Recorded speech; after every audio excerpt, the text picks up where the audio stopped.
I'll tell you what, I'm just going to have you guys kind of introduce yourself. Who wants to start? I knew that was coming.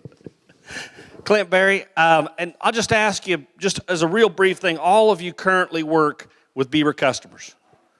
All of you currently work with Bieber customers. All of you currently work to try to access a premium market for Bieber customers. Tell us just real briefly after your introduction, real briefly about some simple ways that you do that, or some simple things that are important to keep in mind as you try to do your job, because trust me, if your cattle are prepared for a premium, it's easier for them to get you a premium, and genetics is the start of that. So go ahead, Clint. I'm Clint Berry. I know a lot of you in the room, familiar faces here. I've been involved with Bieber Red Angus for a number of years, back when I worked for the Red Angus Association, and then as I've transitioned into Superior Livestock. I work with a network of reps all across the U.S. I've got 5 guys that work with me on the team, including one here stationed in the Dakotas at Linton, Jake Bauman, who couldn't be here with us today, but he represents us here in the Dakotas and works closely with us. We market cattle through Superior Livestock. Some of you in the room are very familiar with it. I've got a couple of customers here today. We're a 30-year company. We're the nation's largest livestock marketer. This year is our 30th year in business, like I say. We just wrapped up last week's sale in Sheridan, sold a little over 165,000 head last week. And, what we specialize in is adding cattle or marketing cattle with added value options to them that are different than the average. And that's what our goal is, what our team is. The hardest thing for me to do is sell an average calf. Everybody jokes about that a little bit, but the cattle that we represent as a team on a normal basis are the cattle that are at the very elite end of the market. And we are searching for genetics that are built into it that they have value after the sale. Craig said something earlier that really struck a tone with me. He said, and I see it all the time. I see guys run up and down the road and talk about bidding on calves or talking about buying customers' calves back. And some of them have a really good network and something set up where they're harvesting those cattle and doing that, and that's great for them. But that's not what I need from a seed stock guy. What I need from a seed stock guy is to make better bulls, to make your feeder cattle better. Because when I shut the gate on the trucks at your ranch, now they move to the next chain in my supply, and that's my customer that bought them. He's as much my customer as you as my seller is. And he needs to make money with those cattle for us to stay long-term profitable. I'll hand it over here. I've had great success working with Bieber customers because just to be honest, and I know he's sitting right over there, but I don't have to worry about the quality that's bred into these bulls. That's what's nice. And Marty said something earlier in the day, and it really struck a tone, because for those of you that come to the bull sale and watch, and especially for those of you that are at the last 5 or 6 bulls in the bull sale, I'm buying bulls for customers that can't be here with us, and I might bid on lot 1, and I very well might bid on the last lot in the sale. And it's really nice to walk into a pen of bulls where I can get that much depth at different price levels for my customers, that those bulls can go back and add value to their cow herds. My name is Steve Hellwig. I'm a co-owner and operator of Hub City Livestock Sale Barn in Aberdeen. We've been there for 27 years. This is started our 27th year there, and we do market a pretty fair shot of cattle there. We didn't do 165,000 last week, but we'd like to try that once. Yeah. No. But anyway, I guess I appreciate the opportunity to be here, and certainly see a lot of familiar faces, see a lot of faces I don't get to see very often. We're not in the seed stock business per se. Of course, we represent all breeds of cattle and a lot of different customers, but I know that the Bieber Red Angus Ranch is a big name at our facility. I guess in the fall we start selling calves and sell a lot of these load lots of these good red calves, and I don't need to tell you how easy it is to sell a ring full of Red Angus heifer calves. That's the only bright part of the day. And but anyway, especially get into our bred season, when we start marketing bred heifers, it is nice to be out there and say sired by Bieber Red Angus bulls here, or AI, or something out of a hard drive or something like that. It's an easy job for us. But on the marketing of the cattle, we do offer some value-added opportunities. We are certified to handle NHTC cattle. We were the first sale barn in South Dakota to get certified that way, and of course it was nice that everybody could be, and so that's a nice option. Of course, that program has been mediocre here at best the last year or so, but I think in its highlight there of 2012 or 13, I think we sold the highest set of cattle ever, 980-pound steers at 252 in an NHTC program. They come out to almost $2,400 a head. It was a tremendous deal, and maybe they were too high. I don't know, but Depends on who you ask. at the time, yeah, it depends on who you ask. The guy carrying the check out thought it was a hell of a deal. Those days are probably coming again. All these charts that we've seen up here with especially Mr. Franzine's, I think he's dead spot on. I think the world is getting more affluent. I think they like our beef. They're going to eat our beef. I think China is just going to blossom more. And I think that's where this NHTC thing or third-party verification program is going to go. And they're going to want to know where it comes from. You talk about sustainability, that's the area that this is going. People want, I don't think people have a problem paying a lot for a good steak as long as they know what they're getting. And you go to a restaurant and you eat a good steak, you take it for granted. You go to a restaurant and eat a bad one, you remember that. And so consistency, sustainability, there's a lot of deals, but I guess my role here today, I guess Craig just asked me to come and give a little sale barn feed to this deal, and I certainly appreciate the chance to be here. But we certainly do think Red Angus, and I can see, I can't remember who spoke about it, Kent, but how fast the numbers of Red Angus are increasing. We see more and more Red Angus cattle at our sale, and they're easy to sell. And I know everybody here is probably in the Red Angus breed, so I'm probably preaching to the choir. But I know people ask me all the time, gee, what can I do different? I got 3 colors of cows. I said, go get a Red Bull. Go get a good Red Bull, and give that a try. And that works pretty good. But I'm like I say, we sell all breeds, and I think there's good cattle in all the breeds and stuff. So we'll just pass it on down the line. Thank you. I'm Gary Fike with the Red Angus Association. Tom Brink was supposed to be up here speaking, but he had to leave earlier for another appointment. So I'm just going to fill in a little bit too. And I want to go back to some of what Craig said and what Marty said. Everybody wants more money for their calves, right? Everybody wants more money for their calves. They want more money than the average, right? So how do you create that? There's a number of different ways, but the number one is genetics. You got to have the uniformity. You got to have the outcome. You got to have what the buyer of your calves wants, right? You got a neighbor who has continued to sell calves over time, never preconditioned, goes to the sale barn, and he can't figure out why he's not adding value. You've got to buy the bulls. You've got to buy the bulls that are going to make the difference in your cow herd. You got to have the uniformity, and you have to have the quality. When you think about it, if you're selling weaned calves, and I talk to a lot of ranchers that think about this is the way they think about it. They're done. I'm ready to get rid of them, right? They're going to the sale barn. They're going to Superior to sell. I don't really care what happens after that. Well, that is not the right attitude to have. The right attitude to have is I'm creating something for somebody that's going to eat something later on down the road. Not that my calves are going to outweigh my neighbor's calves by 25 pounds at weaning. Is that they're going to have the quality, the growth past that weaning phase, and when they go to the packer. We sold a group of cattle, Clint, 2 weeks ago on the grid, Tyson, I'll give them the credit. The prime premium was $46.50 a hundredweight. So on a 900-pound carcass, that's over $400. $400. So on 100 head of calves, if you're 10% prime, if you were 10% prime that week, you've earned a $7. Your calf should have been worth at weaning $7 more a hundredweight just on the basis of the fact that 10% of them will grade prime, where the industry average is 3. You can't afford to be average anymore.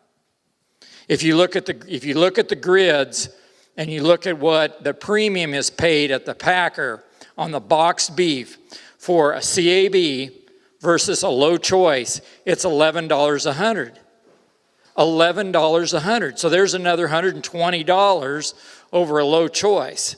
You think that doesn't make any difference down the road? It does to the person that's buying your calves and selling them on a quality grid. It makes all the difference in the world. Plus the choice select spread. How high did it get this summer? Who wants to tell me how high it got? $32, okay? And if the plan average is 70% choice and you're 90% choice, then you're capturing more than the guy who's at 65 because he's not even at plan average. So that extra money you pay for a bull should add back value, but you have to market your calves so that people know exactly what you've got. If you don't market them for what they've got in them, yeah, they've had all their shots, and how many times have you heard that one? They've had all their shots. Well, what does that mean? Well, we gave them a clostridial, okay, one clostridial. That's not all the shots. Were they implanted? Were they not implanted? I work with a feedlot in Oklahoma who is now selling Red Angus calves to a packer, Frontier in Dallas-Fort Worth area. And last week when I talked to him, $225 a head for an NHTC and $6 over the spot on the Chicago board. Okay, are you going to be NHTC or are you going to be agent source? The agent source deal is coming back. So you really need to start paying attention and using programs, whether it's the Red Angus FCCP, Allied Access, Angus Source, whatever you use, you really need to take a real hard look at that. That thing fell out of favor when you started not getting the $20 to $30 or $40 a head on agent source, but that's coming back. That will be back. And it may just be on the source and not the age, but that's definitely going to be a part of that. So what I call them, the more badges that you have, whether it's at Steve's sale or in Clint's catalog, the more badges you have on there, the more value you're creating in your calves. And that's really what you need to do. Top Dollar is one of those things. The FCCP program is one of those things. Superior Verified Genetics is one of those things. Reputation Feeder Cattle. You need to take a look at each one of those programs and what they might add to the value of your calves.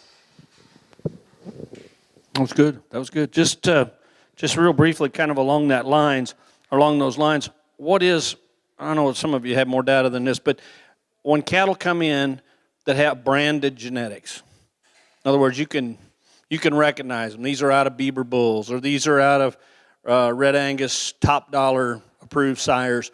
What is that worth today at the sale? What's that worth today? This is simple because we got a lot more things to talk about. Just a simple starting point. What is verified and high reputation genetics worth today? We know from the data, at least with FCCP tag cattle, Marty, that if they are carrying that yellow tag and they're Red Angus, 50% Red Angus minimum, that they're bringing $3.38 more per hundredweight than Red Angus sired calves or listed as Red Angus sired calves that do not carry the tag. So it's $20 a head. That was on an average weight of 596-pound calf. Just because they were branded. Just because they had the FCCP on them. Yeah. How about the other two of you?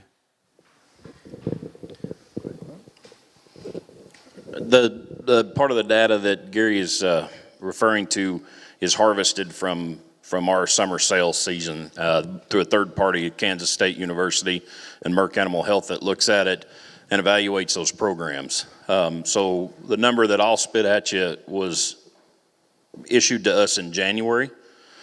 And that basically, I mean, SPG, what we call SPG cattle, which is Superior Progressive Genetics, it means that the bull supplier of the customer who's selling cattle with us that day, he is primarily out of certain seed stock programs, and they're listed, they're identified. Whether that's one or two or whatever it may be, that was garnering in the upwards just over $3 a hundred. You move into the tag program like Gary said, or you move into some of these other programs, and different ones are going to influence at different times. And what you found on our video sales is that most of the time one customer doesn't do one thing. Most aggressive, progressive type cattlemen that are looking to differentiate their cattle and make their cattle better are doing a multitude of programs. Very seldom do we have a customer up with one program that we can isolate, but there'll usually be a list of them. If you turn the video on and watch, you'll see the icons at the bottom of the screen that represent certain things, whether it's vaccination protocols, whether it's genetic providers, whether it's added value programs, and combined, those things start to really snowball. We've got $4 NHTC premiums from last year, which was the highest data set that we were given over the course of the last 10 years.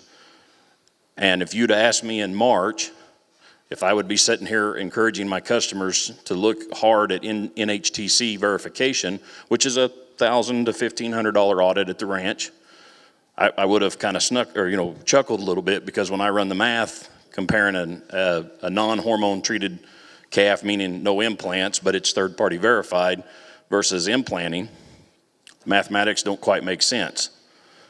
As I sat here at the end of August, after watching 500,000 head of cattle sell over the course of the last 8 weeks, we're probably going to look at an NHTC premium to the rancher in somewhere the $6, $7, maybe even $8 premium, depending on how it shakes out the rest of the year.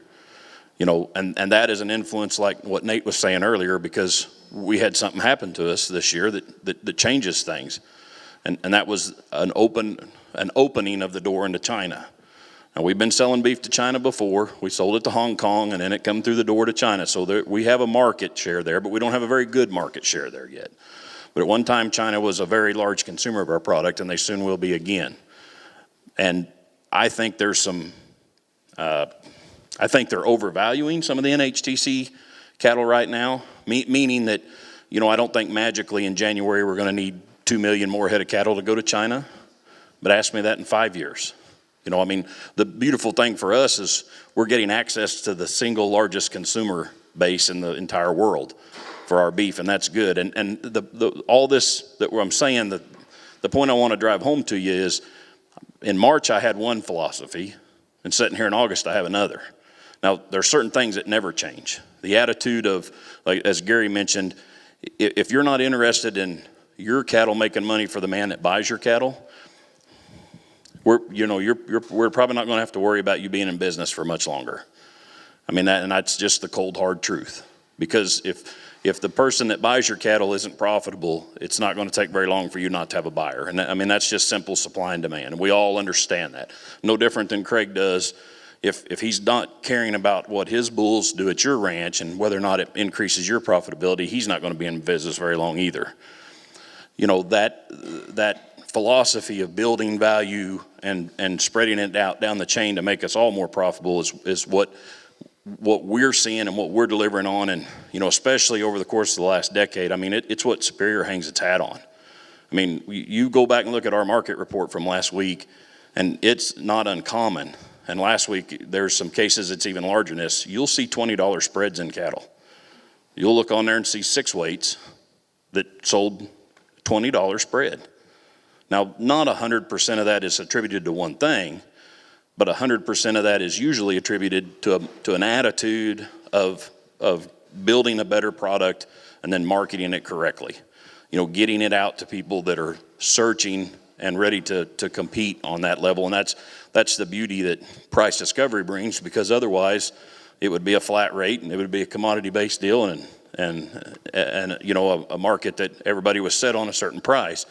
So those are the kind of things that I would encourage you, as you're thinking about marketing your cattle, as you're investing in genetics like this, and you're investing in technology, and you're investing in management practices, you're investing in added value programs.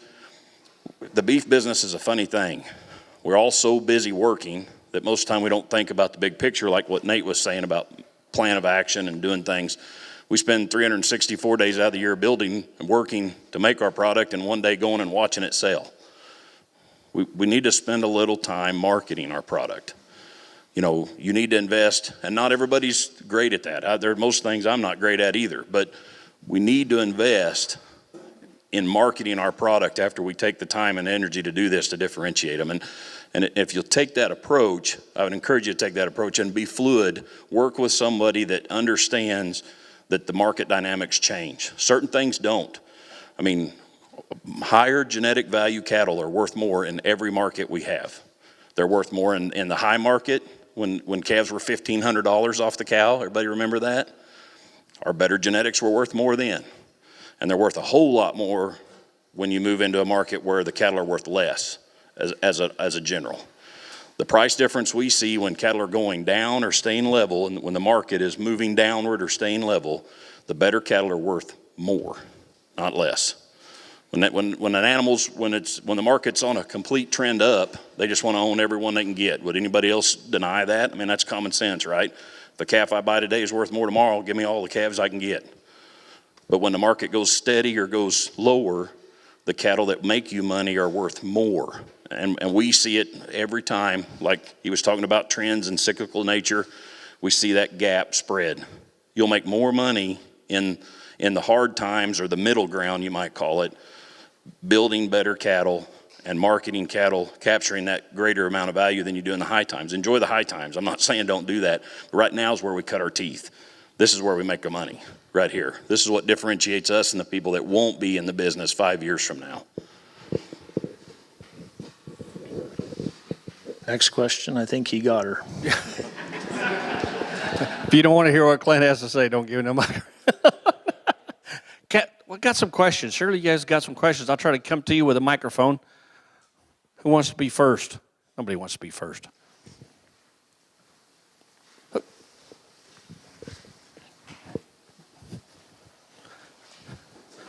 Producer Ken Anderson. Producer in addition to Zoetis representative. I just might ask a question. We have a lot of customers here sitting with complete bull batteries that are Bieber Red Angus bulls. And maybe this is mainly for you, Gary. Could you maybe expound a little bit on the top dollar Angus program and what it takes to get that designation, and then also what the reward might be? Yeah, the top dollar Angus, and I'm going to preface all this by saying that Kenny Stauffer is the coordinator for that program. He works out of his home, and I'll give you his phone number here after a bit so you all can call him and quiz him harder about it. But basically, top dollar Angus is another designation program. Craig alluded to that earlier in their catalog. They have top dollar designated bulls with a little badge by them. Top dollar Angus is a program that evaluates sires on the outcome of their progeny based on them being in the top 25% of the breed for carcass and growth traits. And so when those calves then go to sell, it's just like an FCCP tag or an Angus source tag or some other deal. And it's not a tagging program per se itself, but it has that designation and a certificate with it that those cattle came out of bulls that were in the top 25% for those traits. Plus, the maternal grandsires also have to meet that qualification. So you have to sit down with Kenny, or you can do it over the phone, obviously, but look at your bull battery, look at the EPDs. If they rank in the top 25%, then you look at the maternal grandsires. If they rank in the top 25%, then they can be designated as top dollar Angus. And then there's a fee structure associated with that I'm not prepared to discuss here because I don't have the figures in front of me, and I'm notorious for lying when I can't have a piece of paper in front of me because my memory has slipped over the years. But Kenny'd be glad to visit with you. But that's what it is. It's like a lot of other programs, but it does examine what the progeny of those bulls are in terms of carcass and growth traits, and adds value to them. Just follow up to that just a second. Saw some data that Tom showed where they did some matings promoting high dollar or high top dollar cattle versus low genetically. What were some of the? Do you remember the numbers, the whole numbers, as far as differences in value? Are you talking about the program done through the Junior Red Angus Association, or no? You're talking about that one in in the magazine just this last time. Right. Yeah, those weren't top dollar. Those were simply a set of Red Angus steers that were fed at a Kansas feedlot, marketed to a packer in Kansas, and the difference between the top 15 steers and the bottom 15 steers, that's what you're referring to. And I don't remember what that dollar value is exactly. I've got the magazine out in the car. I can run out and get it if you want me to. That's all right. Okay. But the point is, We can't hold you to it if you don't have a piece of paper. The point is, we know, and I've done quite a bit of carcass evaluation for people when you look at their whole from top value to the bottom value steer, and even if you have one that's not a dark cutter, which is a huge discount, but typically from top to bottom you'll see a range of $350 to as much as $600 a head between the top one and the bottom one, and the top 15% versus the bottom 15% is typically $150 to $200. So simply by pairing off that bottom 25% of your genetics, not necessarily just picking the top, but peeling off that bottom raises the bar on the average on the rest of your calves. And I think that's the point that Tom was trying to make. But most all of that comes out, again, when those cattle are finished and then sold on a value system. And I think too that, and we actually was another example I was asking about too that you guys were involved. That was kind of a different example, but the point is that with the value's there. The value difference is absolutely there, but with today's information transfer, more people know about it than they ever have. They're collecting the data at the feed yard. They know where the calves came from. These calves have more value. These calves are making me money. Those calves are not making me money. And whereas 20 years ago they might not have had that access to information and transfer, now they do, and that's why you're seeing the $20 spreads that Clint talked about between the cattle that have history and are going to make money for the next buyer and the ones that aren't. Not only that, I'm going to pet this dog because I like dogs. Not only that, but you know the packers will collect information that, of course, they're privy to, and whether it's carcass information, we know that there's been other work done. They know what buyers and what owners provide what kind of cattle, and when they know what those cattle are. You know, when I worked for CAB, I had a guy who wouldn't sell on the grid at a feedlot in Kansas, but he sold them $5 over the market when he sold them his calves just on a cash basis because they knew what his cattle did. And he didn't want to take the chance on taking the discounts, so he simply took the $5 premium over the cash price that week. When you got those kind of genetics and people really want them, I mean, it's kind of a no-brainer. Other things, Brent. Steve, let me follow up on that just a second. Marty, you said something that's really good there. You know, at Superior, we have a lot of, I hear this a lot from customers we're talking to, and I bet Steve can echo this. You just mentioned that a customer was afraid to sell his calves on the grid, or he was taking a set price, in essence, in a private treaty transaction. And that was part of what I was trying to say earlier, and I think Steve would echo this. The marketing avenue you use is your decision. But I'm a firm believer in the auction format, because I have a lot of customers that talk to me about they've worked with somebody and they buy their calves privately, and that's great. That is. I'm not saying that that's a wrong way of doing it if you're happy and the buyer's happy. And Craig said something earlier on about something that really made this point, and I wanted to bring it up. I've got 3 new customers this year because one of them went out of business. One of their buyers that had bought their cattle for more than 10 years on each customer, 2 of them are dead and one of them went out of business. And they got no reputation because nobody's owned their cattle since that time for a decade. All their work, all their effort, everything they've done is all gone. And they got to start over, you know. And the funny thing that I see, and I guarantee you this happens at your barn too, but they base their private treaty transactions off of what we did last week. Right now, this week, we got guys selling cattle in the country privately based off of what we did on Superior last week, or what he will do on his sale this week. And the funny thing is they usually come up with an average and a buyer agrees to pay that. Most of you in this room are sellers. There's a few buyers here. I know Travis is here. If you stop and think for just a second, take your seller hat off and put your buyer hat on. Why is that advantageous to you as a buyer to buy on the average? A set of cattle that you have had before or know before, set of cattle out like what we're talking about, creating cattle that are better than the average, better than the means. It's a safety net for you, right? You come to this bull sale this fall, first Thursday in November, come to the bull sale, you got a budget to work with. Would you be happy to buy the bull you want above your budget? Under your budget? Everybody be happy to buy the bull they want under their budget, right? No competition. Is that the best way for the seller? It works the same way. If you don't force competition on your cattle, we don't know what true price discovery is. I mean, if the man offering you a price is basing it off of what the free market did, and then taking an average of that, and you are creating cattle with greater potential, greater return on investments, greater value overall, but you don't force competition, you don't present that in a format to the buyer base and force competition on that product, what are they truly worth?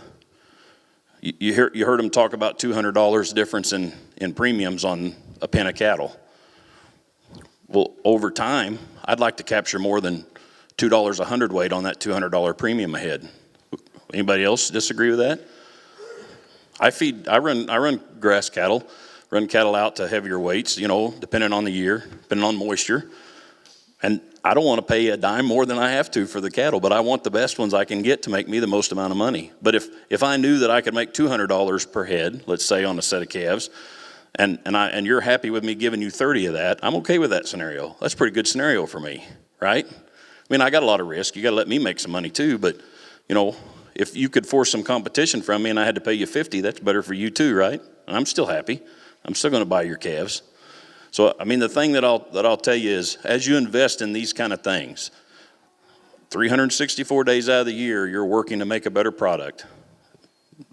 Think about that again. 364 days, you're working to make the product you're going to sell on one. You're investing in your time, your labor, your capital, your assets, your blood, sweat, and tears. You're buying the right kind of genetics. You're doing the right kind of management. You're utilizing the right kind of technologies. If you want to recapture that, you've got to put that in a different package. You've got to market that in a way so that when folks come to buy those cattle, we're forcing competition. And that's how you price differentiate, and that's how you make cattle better than the average. Or otherwise, every week we get a letter from the USDA that says cattle are worth this much this week. Sell or don't sell. This is the price, no matter what they were. Good cattle, bad cattle. That's not how we operate. So the drive home message from all that is just put some marketing efforts, some plans into what you're doing to recapture the value of all this hard work that you're putting in. And it takes that. It's not a shoot from the hip thing. We work all year long to market cattle. So does Steve, all year long. And I'll have 2 feed yard visits on my way home to try to keep that relationship going. We work, just like you, we work all year long to try to make that process seamless and work better.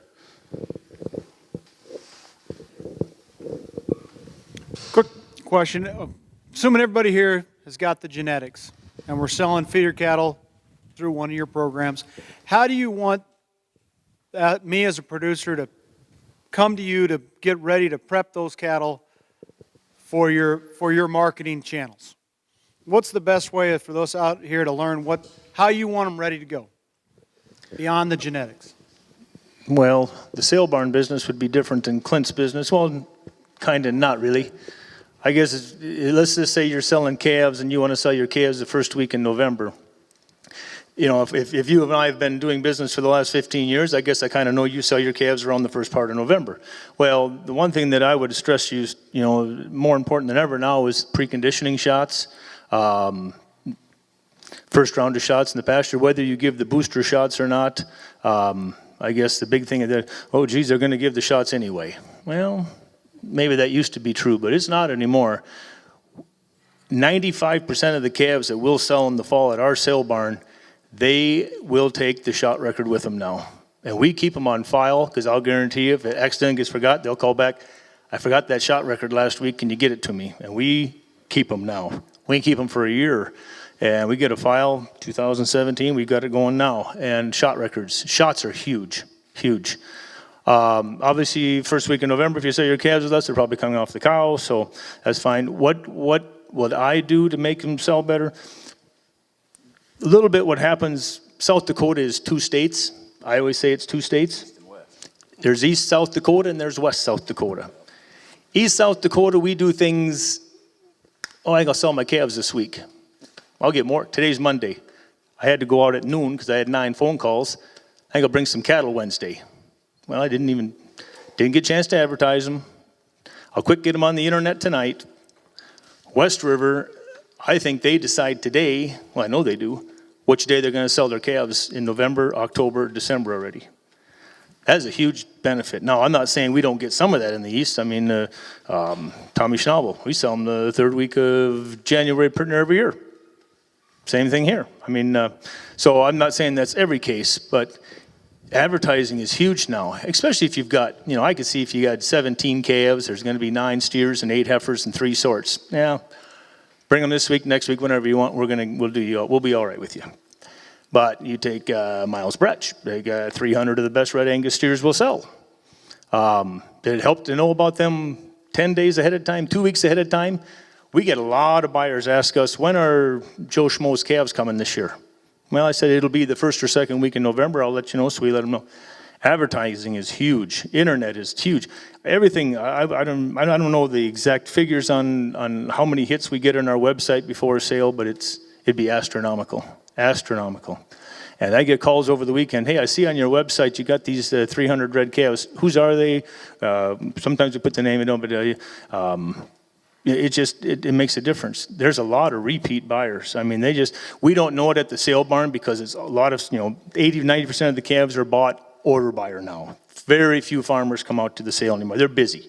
There isn't as many farmer feeders anymore. But the order buyers, we go on radio stations and say the names, and I know that advertising that's 90%. That just is what Clint was saying. You work 364 days a year?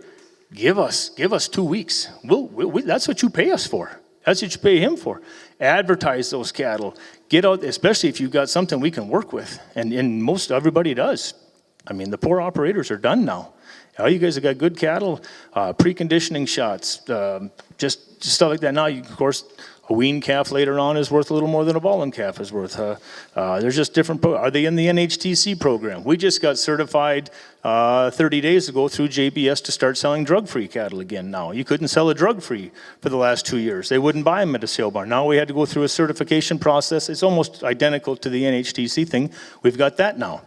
So we do everything we possibly can as a sale barn to try to get more value for you with your livestock, regardless of color or breed or whatnot. But that's what I would do. Now maybe who wants to, is there anything you do different? Oh, that's good. You just stay low. You stay low. Stay West River. yeah. He's a good guy. You have a question, ma'am? Okay. Okay. Yeah. No, there's, I'm not picking on East or West, but there's a little different ideology. I mean, oh yeah. The key that I want you to take home, if you're going to come here and spend the time to buy good genetics, do a little marketing. Help these guys out. Help me out. Yep. And I may have misspoke earlier. I said they're not going to come to a website. I meant my website, Breeder's website. I go to Steve's website weekly to see what's happening, or I listen to WNX, which is the big one in our area. Yep. Because Steve's on there, 3 times a day, I think. Is on there.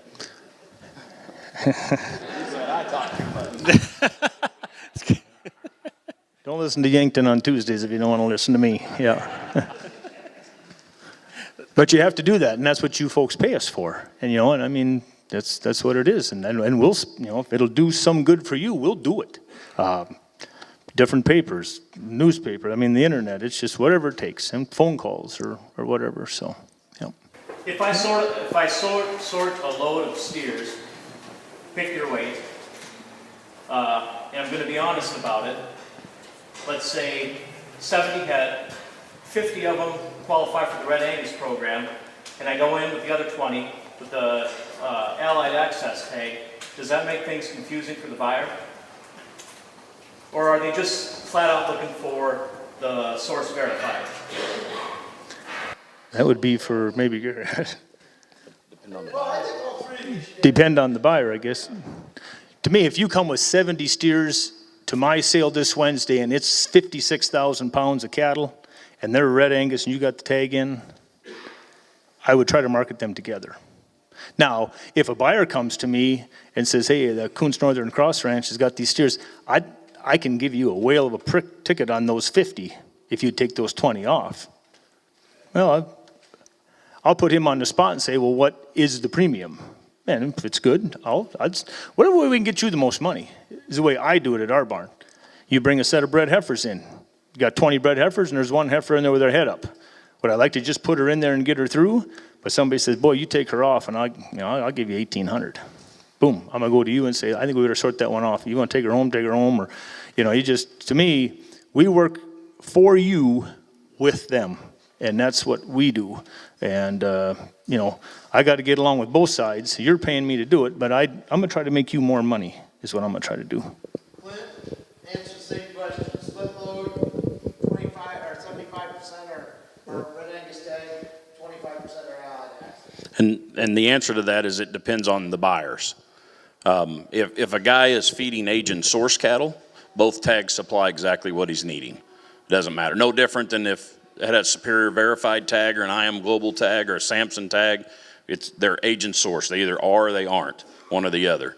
The difference between those two tags and what you're asking, and Gary can elaborate on this, but Allied Access is an agent source tag for you as producers that are using Red Angus bulls, or really and truly any bull in the IGS system. You heard him talking earlier about IGS and International Genetic Solutions and the multi-breed evaluation that Red Angus runs on. It's for any customer using bulls out of those registries.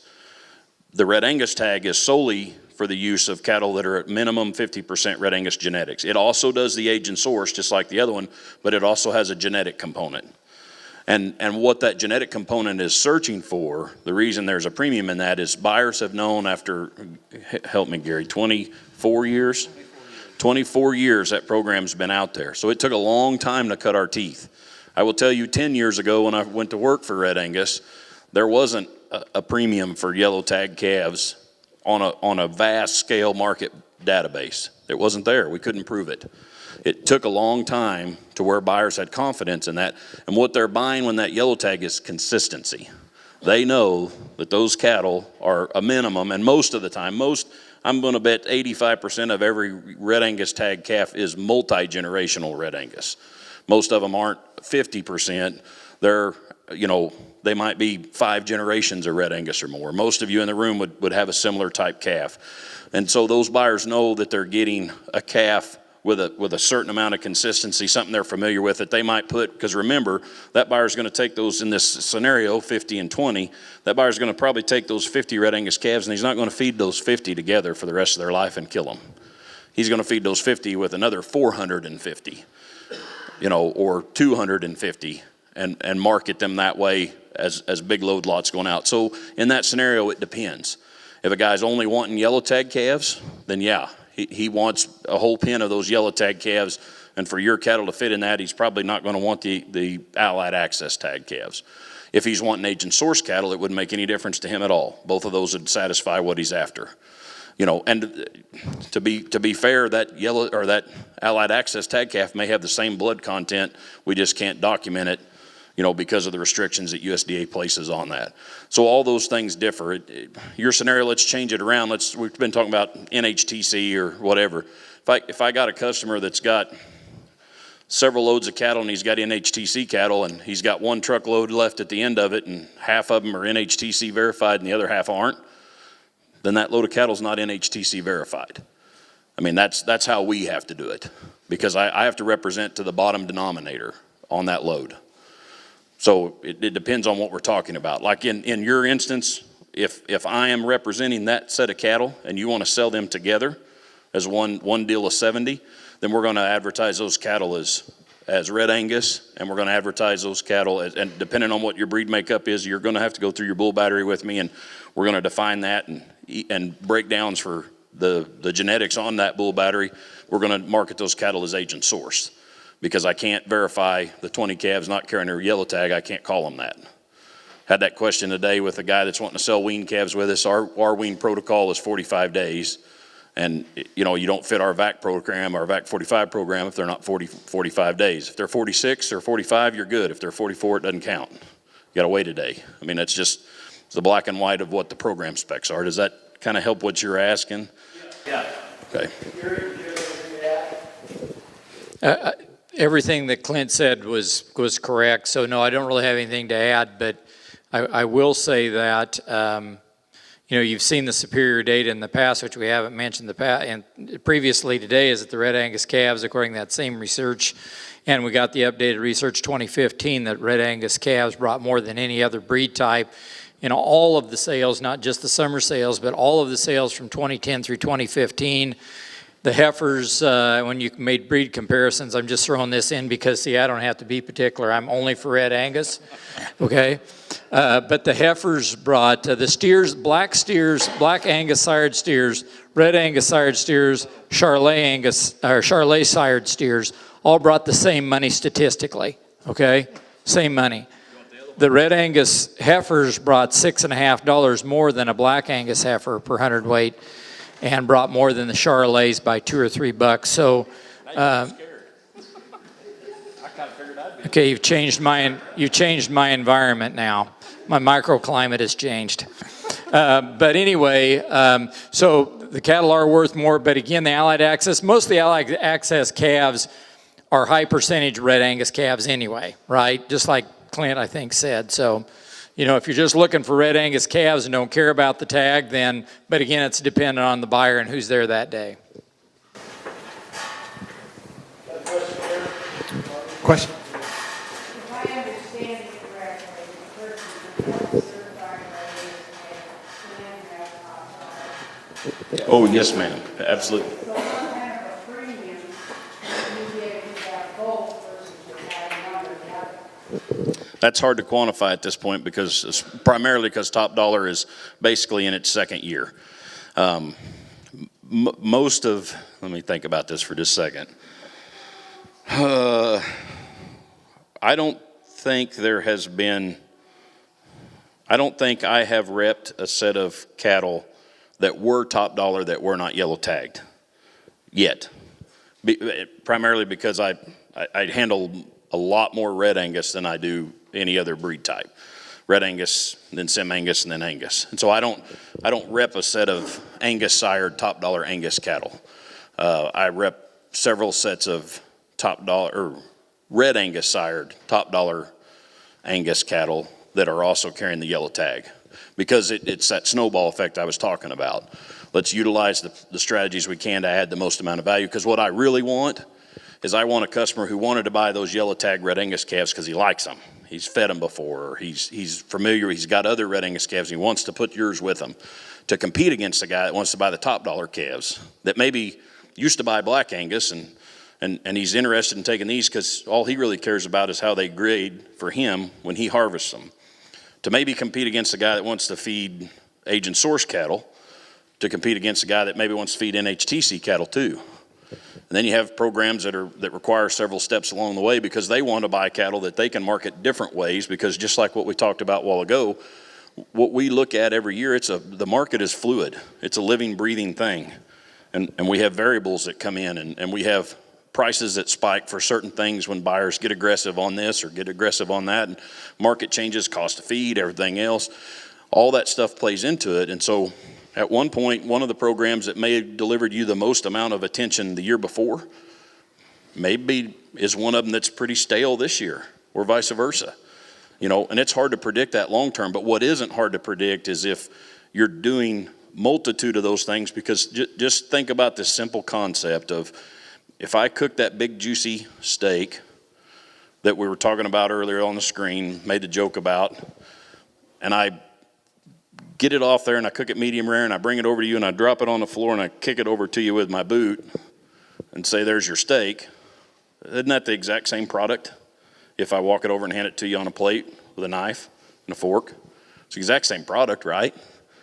Which one do you want to pay me a premium on?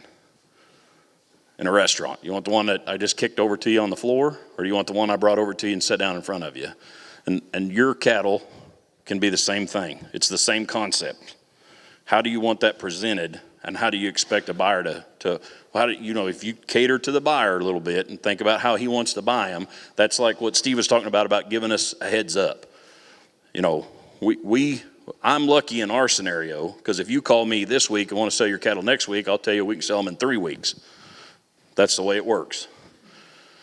But most of my customers that sold cattle this week, we started talking about selling cattle 2 months ago. There's times we talk about cattle at the bull sale before they buy the bulls that sire the cattle that we're going to sell next year. You know, I mean, those are the kind of things that happen. So all of that kind of depends on which programs you're utilizing. And what I would encourage you is utilize them to the fullest that maximize your management approach. I'm not here telling you that you need to magically go home and don't put implants in cattle and enroll in NHTC. What I am saying is that we're seeing a big premium for NHTC cattle, and Steve's echoing it too. You know, we're seeing a big increase in that. That's an opportunity that's here this year. It's not an opportunity, in my opinion, it's not an opportunity that was as great last year. Next year, it may be twice as much as what we're looking at this year, and it may be half. But the point is it's fluid. It moves. Things change. But the attitude of trying to add value to your calves for the next guy doesn't.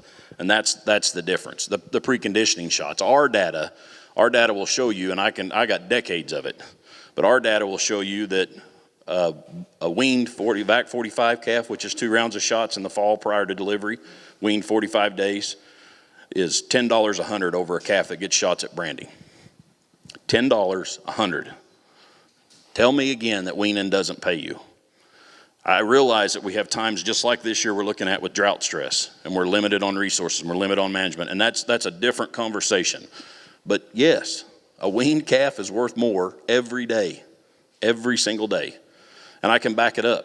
A calf with no shots at branding, the calf with shots at branding, he's worth more too. I can't quantify that because we sell less than 0.2% of cattle that don't have at least a shot at branding. But when we move through our protocol system, the VAC 24 calves, which are just branding shots, to a VAC 34 calf, which is branding shots and a shot, what we call preconditioning cattle, prior to the ranch, leaving the ranch, 2 to 4 weeks prior to delivery, those cattle are worth somewhere in the neighborhood of $5 to $6. This is last year's data. This year's data, I think, will be a little more aggressive than that. So there, I can make, right there, that management practice, giving one more round of shots for your cattle leave to go to market, and I bet Steve would say the same thing. I mean, I've got quantifiable data on 1 million head of cattle last year that say $5, $6 a hundred. Then you step up to the next phase and it goes to 10. I mean, those kind of things just add value as you go through the system. What if half your bulls are top dollar and the other half aren't? Then you're not going to qualify for the top dollar program at this point. Yes. Yeah, you're quantifying the bull battery for 2 generations for that program to work. Now, they will, on average, that is an average. That's not every single bull. It's because you think about how bulls go out and breed cows. And did everybody know if you turn four bulls out with 100, not 20, each bull's not going to sire 25 calves? I mean, we somehow or another get that idea in our mind. We might have one bull that's got 65 calves, one bull that got none. And that's pretty, I mean, we've learned that through DNA technology. We've learned that some of them are, some of them sit around like want a handout, like they're on welfare or something. They're out protesting against Trump. I don't know. The next year, the one that sires 0 can He might sire 65. Yeah. the next year. Doesn't make any sense. So, No. So just because he didn't sire any as a bull supplier, I just want to warn people, he didn't sire any the first year, but all of a sudden the second year he's the most dominant bull there. Something happened there. Somebody had a fight. Yeah. Larry. That way, we can use our prediction test to help qualify calves. That's a good point. You can qualify. So in your scenario, there is a second option. You have to invest in this option. You can do it cheaply by doing your heifers. That's right. You can DNA your heifer. So just easy math. You got a load of steers, and you're keeping a load of heifers. Okay. You could DNA the steers. You actually can DNA the steers and qualify them for top dollar because their DNA comes back and says, yes, these cattle, the DNA test will predict that these cattle will be in the top 25 percentile on average for these traits. Or the smarter thing to do is once you DNA the heifers you're going to keep, because on top of figuring out that they've got in essence, what I'm going to call the terminal traits that are needed to qualify for top dollar, then you'll also have an idea of the maternal traits that the heifers have that are sticking around. Because does anybody care how fertile a steer is? I mean, last time I checked, that really didn't make much difference, So there is a way to do that in the short term. The other thing that Top Dollar will do, it will help you as you walk through that. Craig would be happy to help you with that. I help my customers with that if they want to. Let's analyze the bull battery right now and talk about your strengths and weaknesses. And, it's not profitable for all of us to go cut the heads off of every single, if we got a bad one, we can't just necessarily go cut his head off. Although sometimes I question maybe it is, because sometimes there's some really bad ones in our bull battery. But you dang sure want to target them to move on and make smarter decisions as you move forward for what you want to obtain in your goals. And all of us, hindsight's 20/20. It's easy to look back and say, what was I thinking? And then you realize, well, they gave away free drinks before the beer sale started, But so there's several ways you can get there, but it may take a year or two planning to work towards that, because like I said, this is really second year of implementation in Top Dollar. Anything else? More? Yep, over here.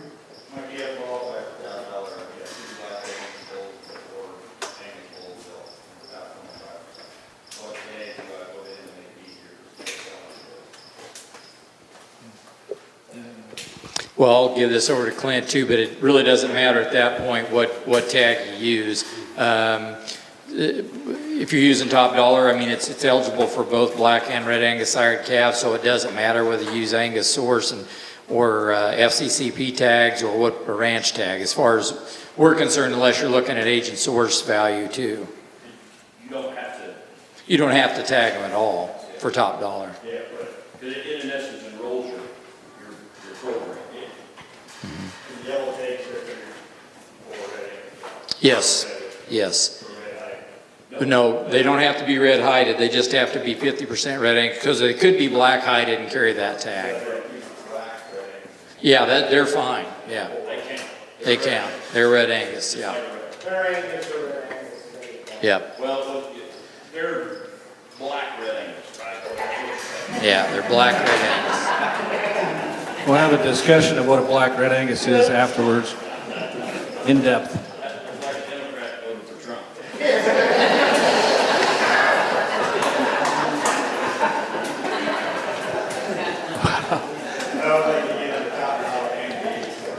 Yeah, you can do both. And the truth is, the red Angus is probably the cheapest agent source. Yeah, because Angus source, I think last time I checked, it's either $100 and a quarter, $150 enrollment fee, plus their tag is $100 and a quarter, and ours is 99 cents. Yeah, no enrollment. Yes. And I've got, like I say, and Steve echoed it all goes, I don't have that that shows Angus source was creating a great big premium above the market. The agent source verification of Angus source tag bring to it, and so does the red Angus. But we're seeing, like you identify those cattle as red Angus sire programs like that. I mean, it's bringing another level. Those guys are comfortable with what that tag means to them beyond the agent source. You know, Well, Tom mentioned this earlier, but that FCCP program has grown 39% in 2 years. It's just gone like this. And and July is never a big month for tag sales, but this July was the biggest July we've had in the history of the program. And so, in January and February and March were off the charts, and we expect to do that again this year. And we switched to all flex. So where's the all flex guy? Stand up. Yeah, they're all flex tags now. So Thanks, guys. Let's give these guys a hand.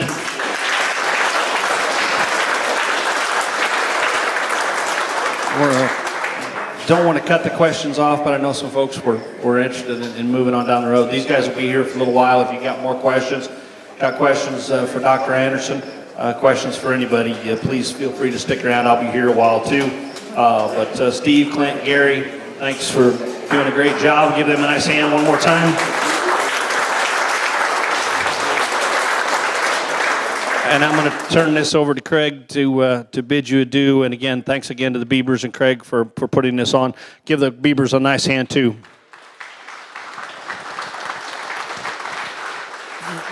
Thank you for coming. You know, I guess we talked about this because I wanted to make sure people were aware of these programs, and we invited people from customers, not customers, and all kinds of things. Feel free to look around. I think I'll just answer some questions about the facility. I'll be around here. I'm not going anywhere. So if you got questions about that, I'm here. If you got any questions, make sure most of these speakers are going to be around. They'll sure answer them for you. Thanks for coming.